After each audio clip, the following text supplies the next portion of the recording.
Okay, well, that was fun. Hi, Heather. Hi, Miles. We're experiencing some technical difficulties right But now. we took a deep breath and we're okay. We're going to survive. It's a good thing we practice like mindfulness and this kind of stuff. I Because we're so calm in that moment, aren't we? We don't panic at all. think I have much more tolerance for other things, but technology seems to really get to me. Yeah. No, I know. Me too. Well, I'm excited that we get to do more of these. I hope we just keep doing them. We might run out of themes, but we have a good one for today. So what are we doing today? We're going to talk about creating a meaningful life, which actually may take a while to talk about. I was like, like a short conversation. I have a lot of questions about Create that. a meaningful life in under 30 minutes. Go for it. Exactly. It's funny. I was telling a friend this morning, I'm like, yeah, I'm talking to my teacher, Miles, about this. And she's just like, let me know what you come up with, you know. I'm really curious to know. Yeah. But we've just been through this first module, of the contemplative studies program, which is now going to come out as its own thing, which I actually told her about. It's going to come out as its own standalone module, which I think is really, really wonderful, because there was so much in this first module that I'm still kind of chewing on and living with.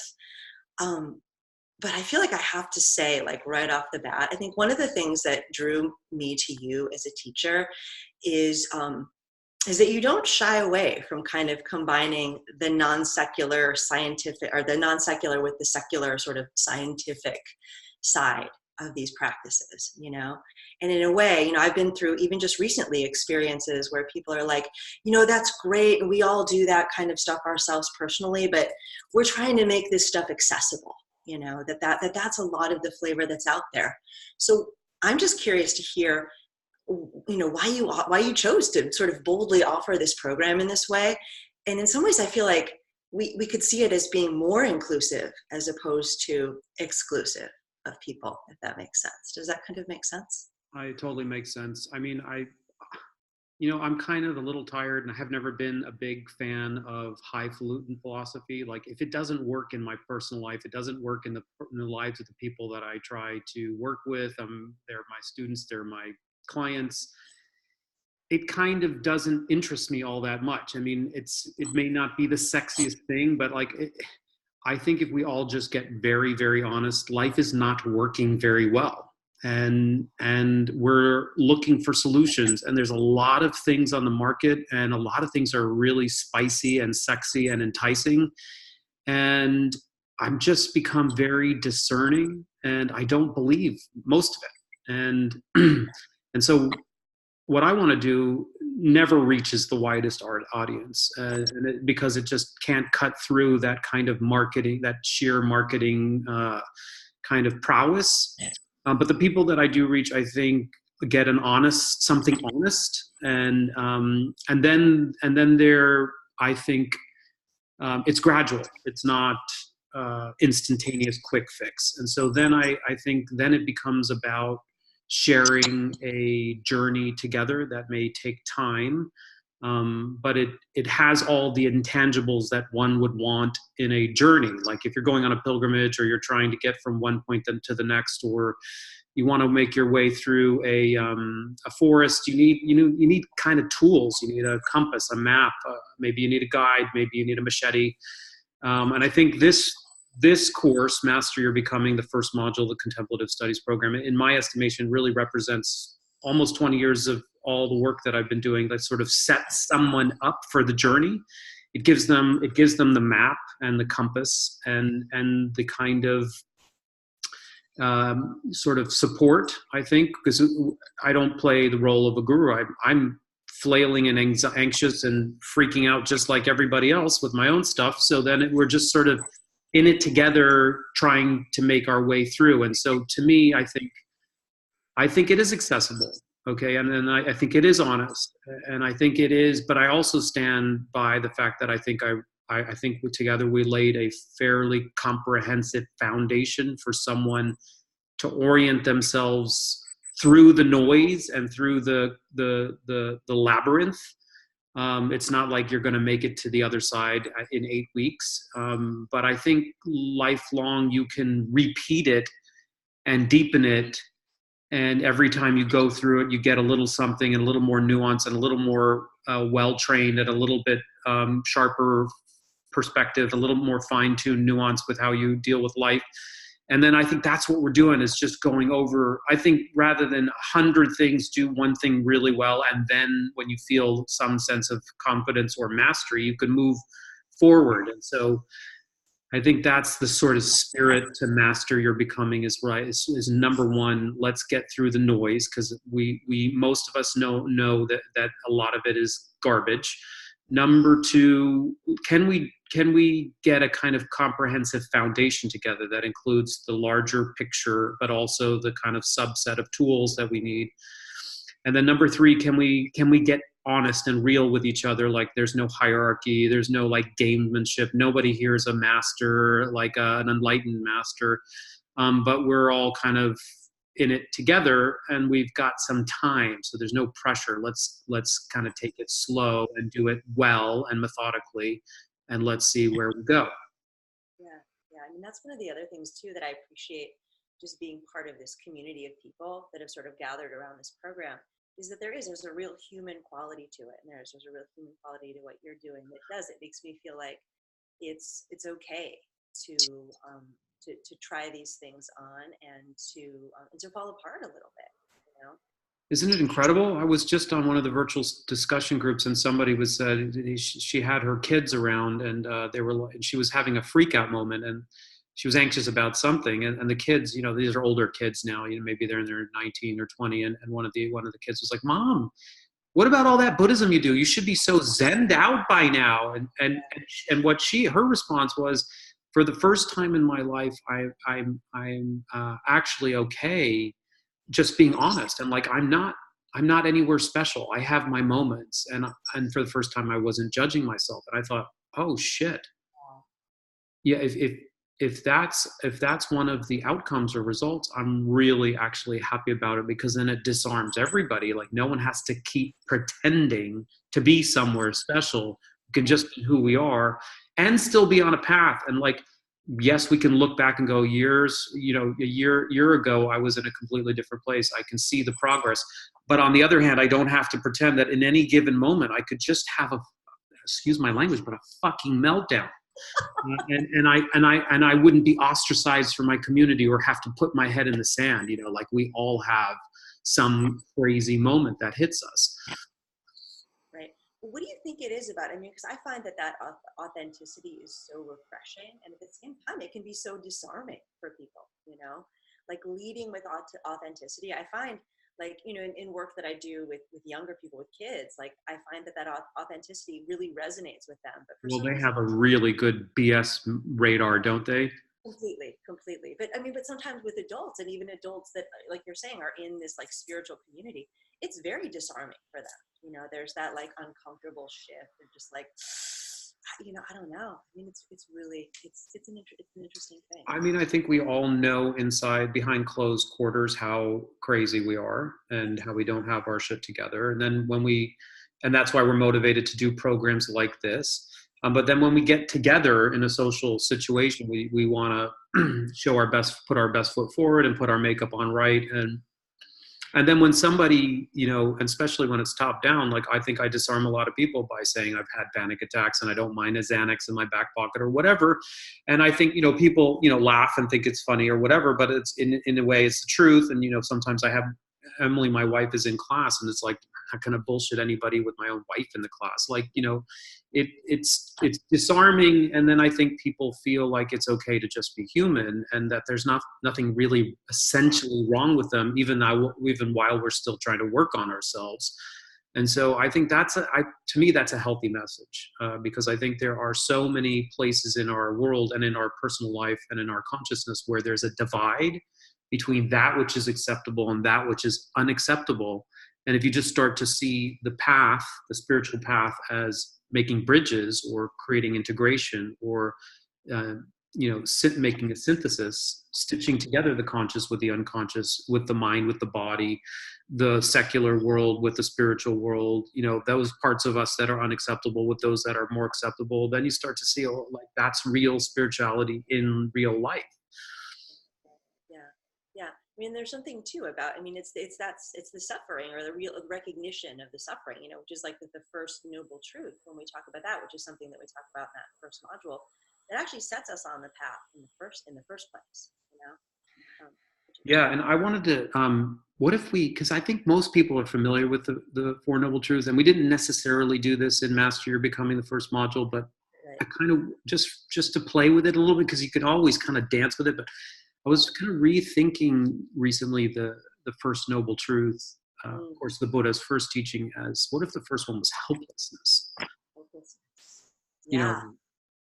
I think, when you say life is suffering, it's so broad and so general, and of course everybody kind of identifies, but then I think it's so general that maybe you don't really. But if I say helplessness, Heather, and don't raise your hand too quickly, but I'm sure in any given moment, very recently, we have felt that. Yeah. It can come across as a crisis in your family. It can come as a medical illness. It can come as a financial issue, or a job-related issue, or someone. If it's not you, it's somebody who's going to die. And what happens in that moment, we could characterize as suffering, but we could also just like the felt sense of helplessness against the enormity and the impermanence and the sometimes sheer brutality of the human predicament. And so I wondered, what do you think about the word helplessness? Oh, it has a quality of just almost being frozen, or not being able to move or change. I can feel that word in my nervous system very deeply, and it's definitely a word that I feel like resonates with me. That when I feel that, there are a lot of things that come up for me that create more suffering, I guess, in a way, that I feel a lot of fear, or I feel a lot of anger, I feel a lot of grasping, or just that I can't see clearly. All those things that we describe as being kleshas, right? It being sort of the root of our own suffering, or our own helplessness, it's just this tight little circle that I can't see out of. It's despair. In a lot of ways, like there is no way out of this, and it seems such a huge leap from that to, freedom is to be realized. The path is to be cultivated. It's like, it's almost hard to see the path from that place. Well, then I think that's very relatable. I think if people are honest, they feel at some point that compounded, you call it, like a little, it felt a little bit like a mouse's wheel. Yeah, completely. Did you use the word stuck? Oh yeah, definitely. Frequently. I think you use paralyzed. So this is where Buddhism and Buddhist teachers get a bad rap, because we can get stuck in this little thing here. It's like you pull the shades back, or the curtains back, and you reveal just how problematic and paralyzing and debasing and sometimes life can be. And then suddenly people tune out, because it's like it's all too much, it's all too close to home. And you know what, there are a few Buddhist teachers that I really respect that aren't afraid of that kind of reaction, because and Geshe Tenzin Zopa is one of them, although he has such an art and a beauty and a charisma that I think he can play to so many different levels simultaneously. But there are a few unabashed teachers that say, well, Dharma is really, puts life right in your face.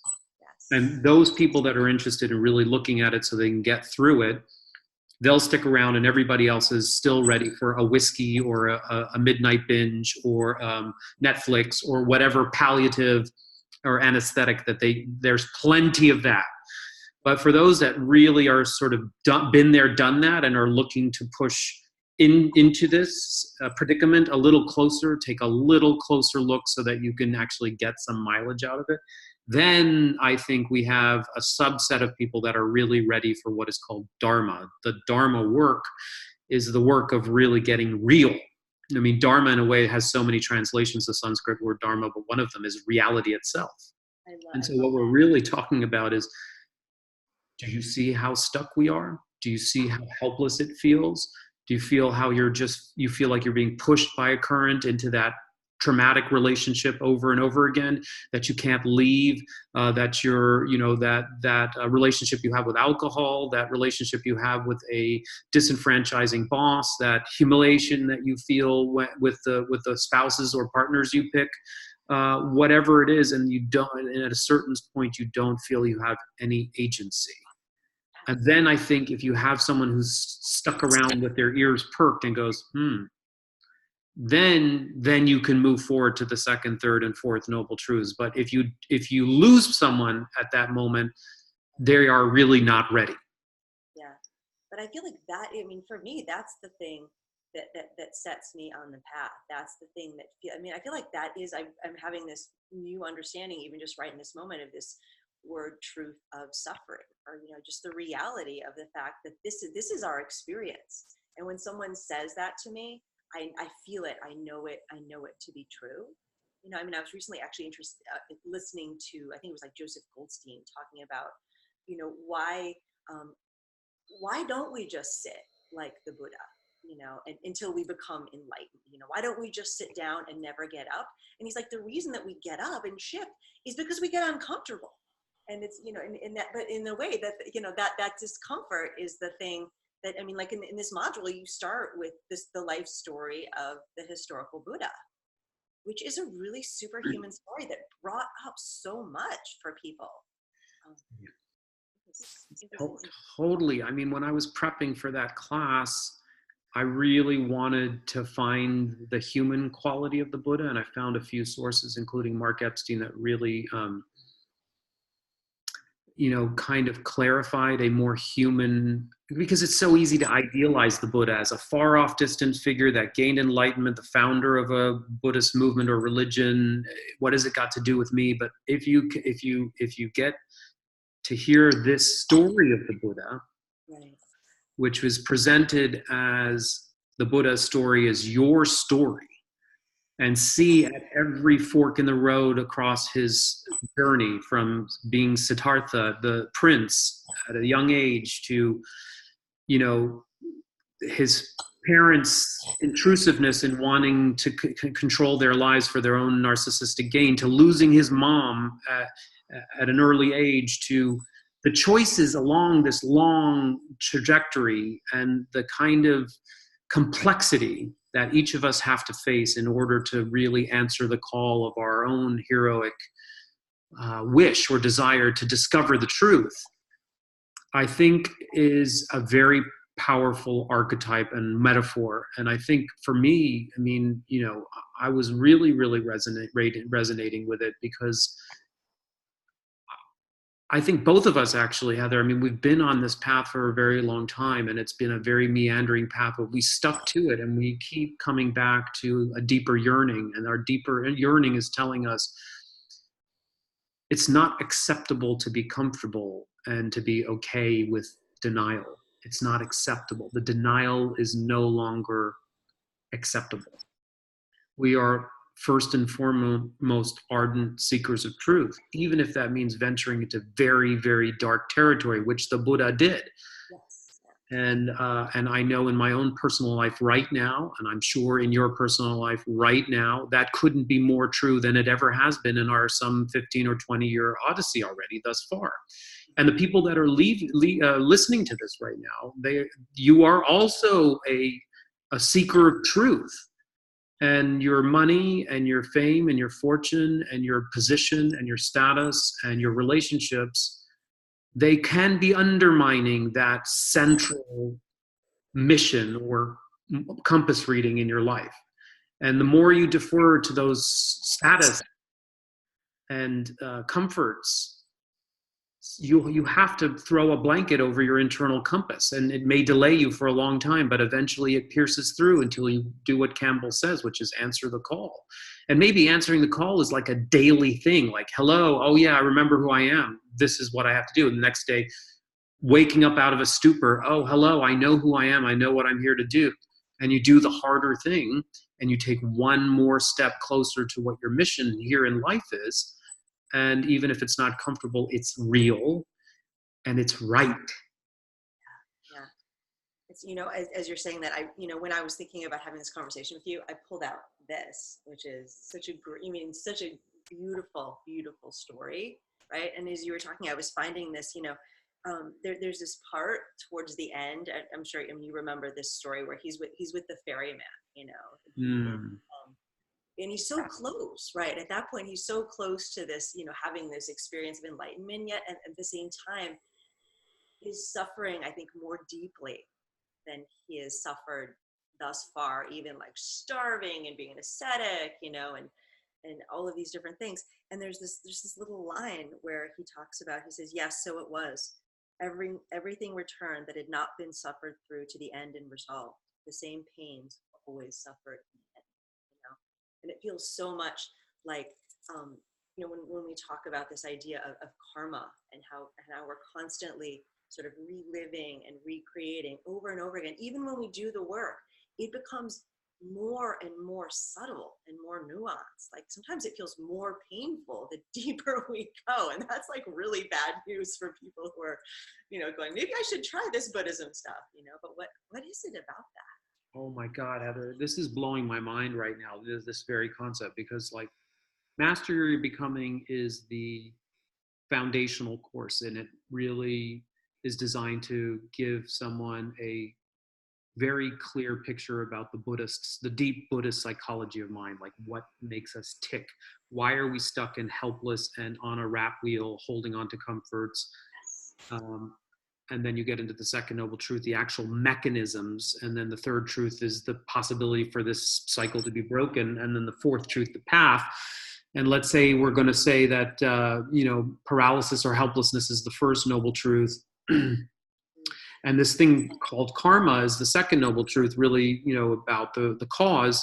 And I've been thinking in preparation for the second module, the one that we're currently really on, the trauma-informed Dharma lectures, that there's a great convergence that I'm seeing, and I'm so excited about, because I find that it's really mutually reinforcing to have multiple disciplines saying the same thing. So you have karma theory, which everybody poo-poos. It's ancient, it's primitive, it's hogwash, it's a boomerang mystery, like what goes around comes around, and then it's like a ha-ha, it's like a good party joke. But the deep science, the karmic science that the Buddha was talking about, was that unconsciously we are, every thought, word, and action in the present moment is creating a residue that colors perception in the next moment, and that perception then filters our subjective experience and drives a series of reactions. So we have action and reaction, but then reaction becomes the new cause for next reaction. We have a domino effect that's going round and around over time. We are caught in a micro moment where we are the recipient of the past, and because of the forces of blindness and reactivity, we are reacting and creating the future. And in a way, that's what makes us feel stuck. And then current disciplines like, this is not my area, but I was so compelled by what I've been reading recently with the epigenetics. They were saying that epigenetics, they are close to really substantiating the fact that they think that epigenetics, transgenerational epigenetic impacts can impact at least 3 generations. So say you had a Holocaust survivor or survivor of war in your grandparents, and the hypervigilance and the paranoia and the sense of scarcity that was experienced can have a chemical effect, and that chemical effect can then turn on certain genetic features. And those genetic features then get imparted to the next generation. And unbeknownst to them, they are the recipients of this hypervigilance, let's say. And even though the environment, and it's designed genetically for evolutionary advantage, and now we are the recipient of something from the past, but yet unknowing to it, we are then reactive to it, which then propels us to act in certain ways, change chemistry in certain ways, keep that marker going, and then we pass it on. And so, even though we're now 2, 3, 4 generations removed from a context or an environment where that would have been adventitious, now it's creating so much stress reactivity that people are also experiencing the consequences of prolonged stress exposure and having illnesses and depression and anxiety and chronic fatigue, etc. 3 generations out. And so I think if you just look at those 2 models side by side, the genetic model and the karmic inheritance, one is talking about immaterial, the mind stream, and continuity of consciousness and the way that mental experiences are passed. And the other one is talking about a genetic and material phenomenon. And if you just hold them side by side, what they really are saying is that nothing is random, that we are the recipients of things that we have said, thought, and done in the past. And when we say we, you can say it was me and my soul, or me and my consciousness, or my people, or my history, my legacy, my inherited genealogy. Whatever the we is, we are recipients. And because of a state of blindness, we are paying it forward. Yes. And the thing about Master You're Becoming, this Course 1, it's called Master You're Becoming because it takes that predicament as the starting place and says, we have consciousness, and consciousness is the only variable on the planet that can get one out of that automatic cycle and actually make, at a meta level, certain choices that would change the very trajectory of life, not just for you in your life, but for countless others going forward. And so our parents and our grandparents that may have not had the internal resources and the wherewithal and the teachings and the experience and may have not had the consciousness could not have done anything. And it is now our cross to bear in a way, but it is our responsibility and our opportunity is the amazing thing. If you have all the heroic journey tools, the backpack and the compass and the machete, if you have everything, then you can raise consciousness and you can move the dial in a different direction, changing your future. And that's what Master You're Becoming is. That's why I titled it that way, is because we are usually just in the back seat of the bus, and it's moving along, and we're just taking what's been given and giving it back. But now we can do something different. And so for all the helplessness that we feel in the first noble truth, imagine reframing the third noble truth as confidence. What do you think about that? Yeah, exactly. And I can really see how, by the way, in that backpack, we need a flashlight too, right? To shine into the shadowy places.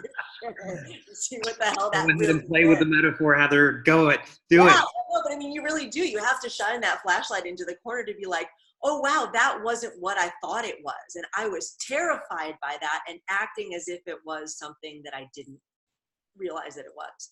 But I mean, one of the things that you're saying here is that I've always really just grappled with and been so excited by at the same time is this idea that even inaction is action, right? That we're always taking action. And so this idea of consciously taking action is so important. Like, you know what, I mean, it really is like, why can't we just realize freedom and sit there and be like, oh, well, I understand how this whole thing works.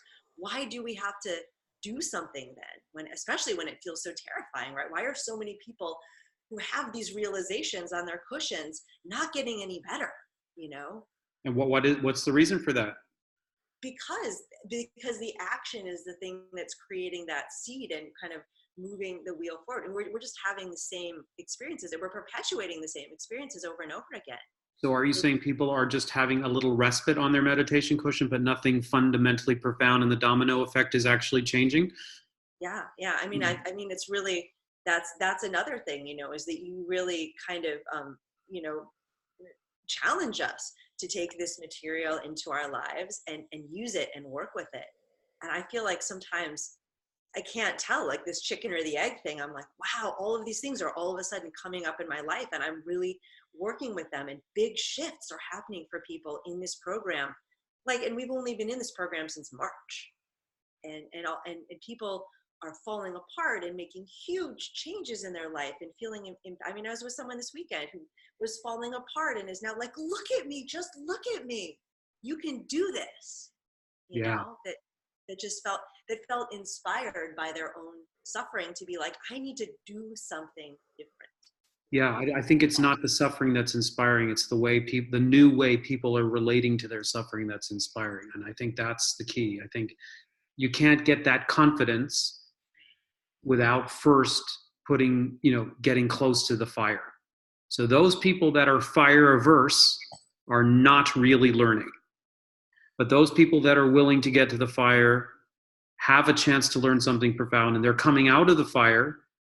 They're not fully, they're not fully cooked yet, but they come out of the fire with a growing sense of confidence that the very thing that they have been running from their whole life, they can actually see a way through, and they have the tools. Yeah, I mean, that's what I think the confidence is coming from. I mean, it's like trial by fire. This is the Buddha's, life story is a trial by fire, and we are each in the trial, and most of us don't actually have a way out and don't have the tools. And so you can't really blame the level of blanket denial there is, because may as well watch a 6-hour, binge of Game of Thrones, because what's the real choice, But those that come across this kind of empowerment training, I mean, I'm starting to think about Master Your Becoming as it's an empowerment training. I mean, it's really setting someone up. It's like boot camp for life. If you can endure it, you are the better for it in the end. But you have to be patient and tolerant, and you have to stick to it. And I'm happy to say that there were very, very few people that actually backed out. I think the preponderance of people are staying with it in spite of how tumultuous it may be and harsh it may be. And I think when they look back after 2, 3, 4, 6 months, even a year, they're going to feel that sense of confidence, which is burgeoning as a result of the third noble truth, which is seeing that they have within them not only just the despair and the helplessness, but great strength as well. How else, unless you start climbing the wall, how else are you going to know that you can make it? Exactly. I mean, because when I think about being in this state of helplessness, part of it is it's almost like there's almost this wish, like, I just want to die. You know what I mean? And yet at the same time, we can see that what you're talking about, or you're talking about earlier, this doesn't end. Do you know what I mean? It is carried through. So it's like, am I gonna go like this? And that's like me saying it starts and it ends with me, right? But to take a responsibility for that sense of helplessness in that moment is incredibly, it's so important, right? It's so important. Yeah, and those of us with kids, I mean, we can often marshal more confidence or more courage if we know we have to do it for them. And then even if you don't have kids, I mean, think about the future generation. What kind of contribution? I mean, I hate to say it's not just about you, but in a way, it is really not just about you. It's not just about the immediate you. It's about your offspring. It's about future generations. It's about the planet. The decisions that we make to face our predicament now and rise above them to find new ways to do things is so important at this time in the world. At so many levels, from the environmental level to the geopolitical, societal level, right down to the individual level. Like, of course, we are each mostly motivated for our own well-being. But the current zeitgeist is only about the moment. But whereas this view takes a big step back and go, it's not just about this moment, it's about tomorrow, it's about the rest of my life, it's about what happens after my life, and who then it becomes the recipient of either my fear and helplessness or my courage. I mean, that's what's so heroic about this message. I mean, we're really talking a heroic message where you're willing to both die and be reborn, not just for yourself, but for humanity in a way. And that's the Christ story. That's the Buddha story. And that's the archetype that Joseph Campbell says that we're each here to do. It's not an over idealized dramatization. That's exactly why you're here. Exactly. So if the first noble truth is now helplessness, and third is confidence. What are the second and fourth noble truths? What we could just say is this karmic inheritance is, this unconscious propulsion. Right. The second one. So you have helplessness that's being propelled forward by this blindness or unconsciousness and afflictive emotions. And then the fourth one is based on the confidence, which comes from clarity, seeing, because you have to see the domino effect in order to intervene surgically. Then the fourth one becomes about the toolkit and what we've been saying about the map and the machete, and you use the lamp. Okay, so we have the lamp of wisdom or the flashlight of wisdom, and then we have meditation, which helps us regulate our emotions, and then we have ethics or virtues, which are really the way to intervene. It might be the machete, it might be the blanket or the sleeping bag or whatever. They're a whole comprehensive set of tools that are really needed. A human being is not a one-trick pony. And for all the benefits of secular meditation out there, it's just Buddha light. And if you really want to do an evolutionary leap forward, you're going to have to see that a human being is very complicated. And in order to address the complexities of the human mind, you're going to need a comprehensive therapy. A very deep and gradual approach that has many prongs to it. And so I think that's what the Buddha was saying when he laid out the three disciplines of wisdom, meditation, and ethics, because he was saying that this is what it takes to achieve liberation.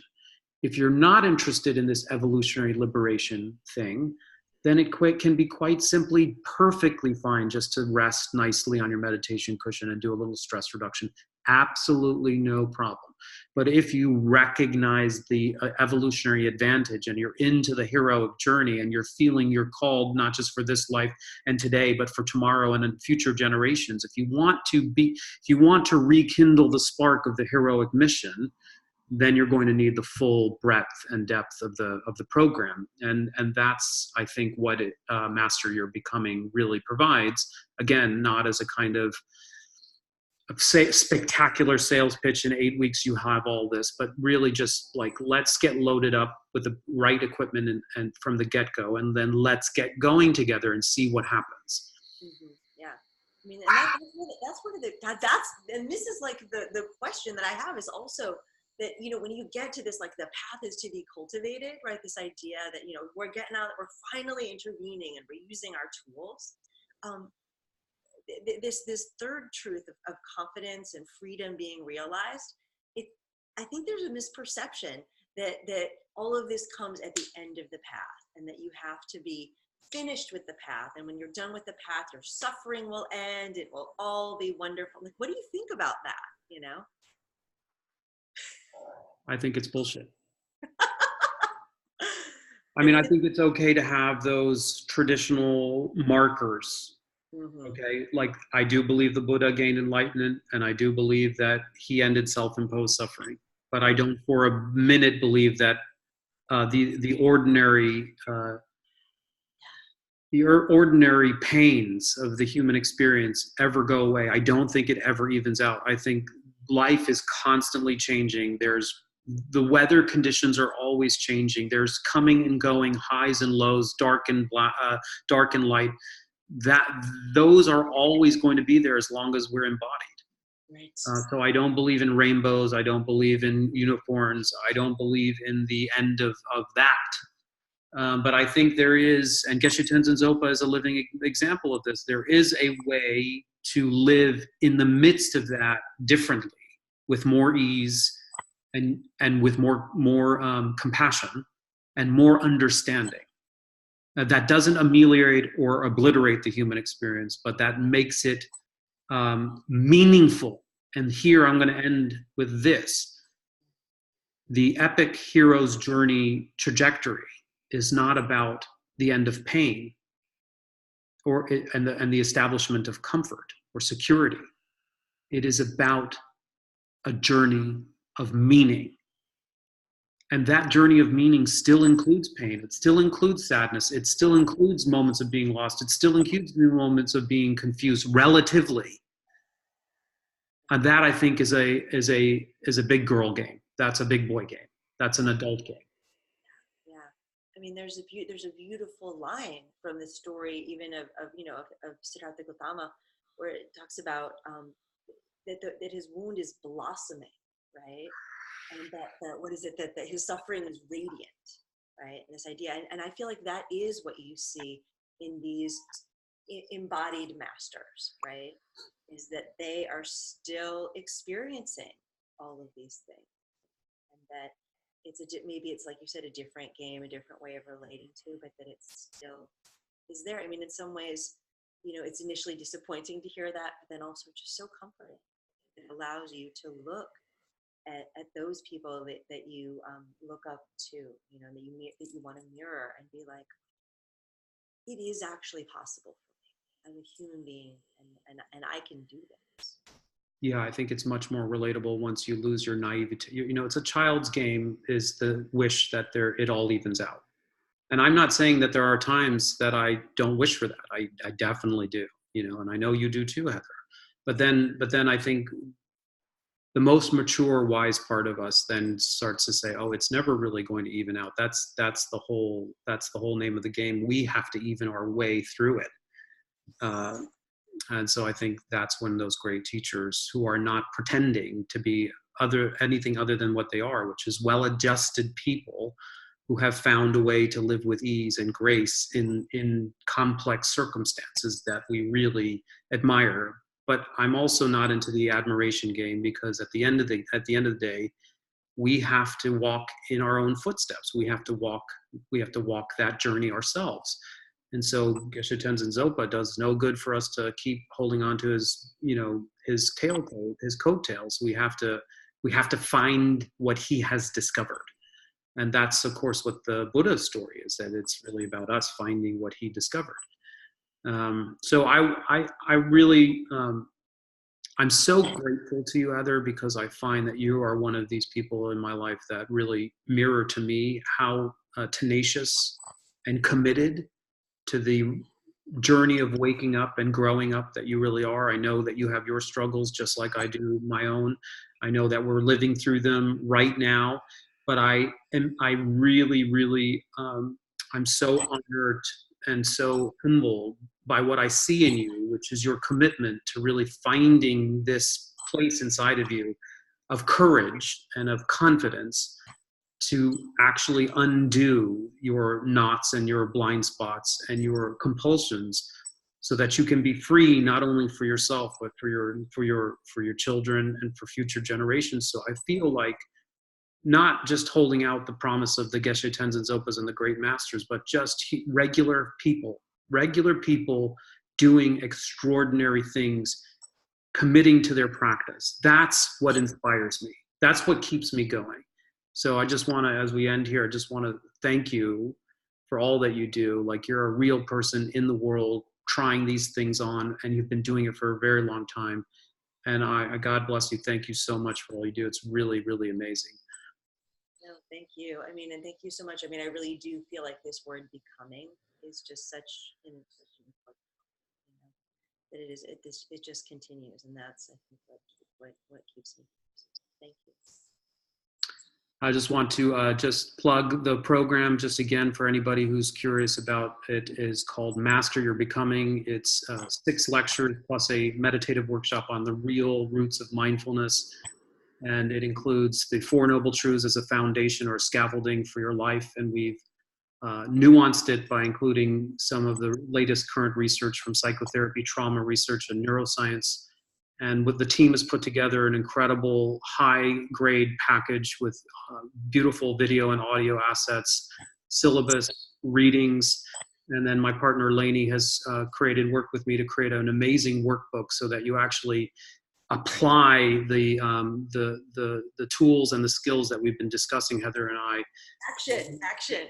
Into a workbook that will help actually you plot the new path forward for your conscious development as you master your becoming. So thank you everybody for listening, and I look forward to the next time Heather and I get together. We're in the works of putting together one more of these at least, because I've been enjoying them so much. So Heather, I'm so glad that you're on for the ride. Okay, best wishes to everybody.